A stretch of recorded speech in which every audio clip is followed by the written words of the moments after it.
Hello बच्चों, let's see the question. The question is select the incorrect with respect to sewage treatment plants. तो यहाँ पे हमें जो incorrect statement है वो हमें यहाँ पे select करना है with respect to sewage treatment plants. तो यहाँ पे अगर हम लोग sewage treatment की बात करें तो ये जो सीवेज ट्रीटमेंट होता है इसी को हम लोग बोलते हैं waste water treatment. It is also called waste water treatment. यहाँ पे ये जो वेस्ट वाटर ट्रीटमेंट या फिर ये जो सीवेज ट्रीटमेंट होता है ये यहाँ पे 3 स्टेजेस में होता है.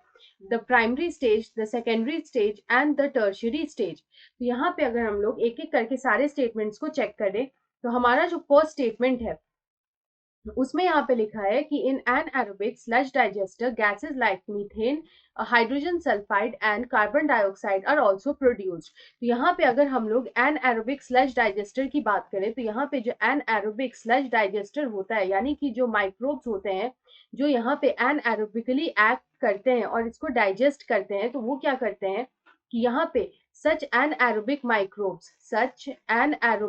माइक्रोब्स जो होते हैं ये यहाँ पे प्रोड्यूस करते हैं biogas. They produce biogas. Biogas जो होता है उसका यहाँ पे मेन कॉन्स्टिट्यूएंट होता है मीथेन.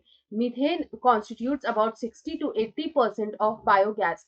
उसके बाद यहाँ पे एडिशनली प्रेजेंट होता है carbon dioxide and hydrogen sulphide. तो ये बायोगैस के कॉन्स्टिट्यूएंट्स होते हैं. तो हमारा जो फर्स्ट स्टेटमेंट है वो यहाँ पे करेक्ट है.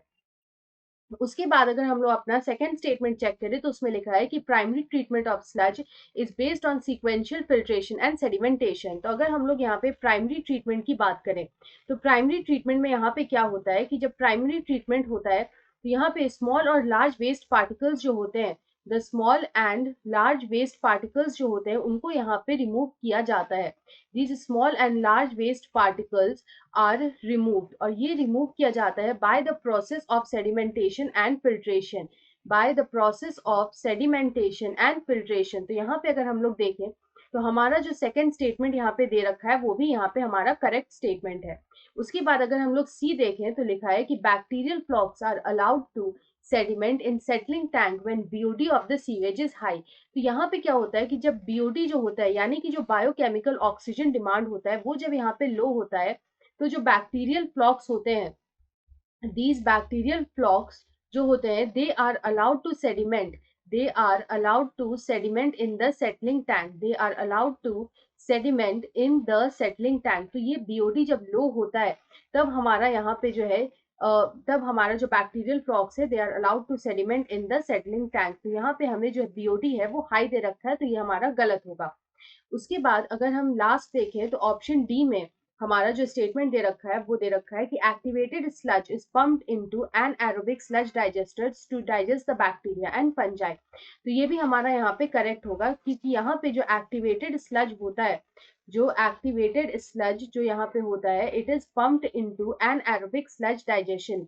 यहाँ पे एन एरोबिक स्लज डाइजेस्टर में इसको पंप किया जाता है और वहां पे जो एन एरोबिक माइक्रोब्स होते हैं, द एन एरोबिक माइक्रोब्स जो होते हैं वो वहां पे उसका डाइजेशन करते हैं.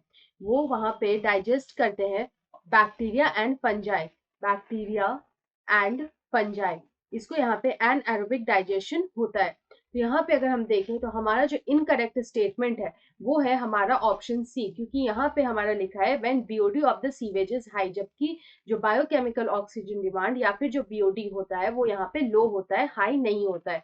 तो हमारा इनकरेक्ट स्टेटमेंट होगा ये third statement which is option c. तो यहाँ पे जो हमारा करेक्ट आंसर होगा वो होगा option c. So I hope you understand this question well. Best of luck.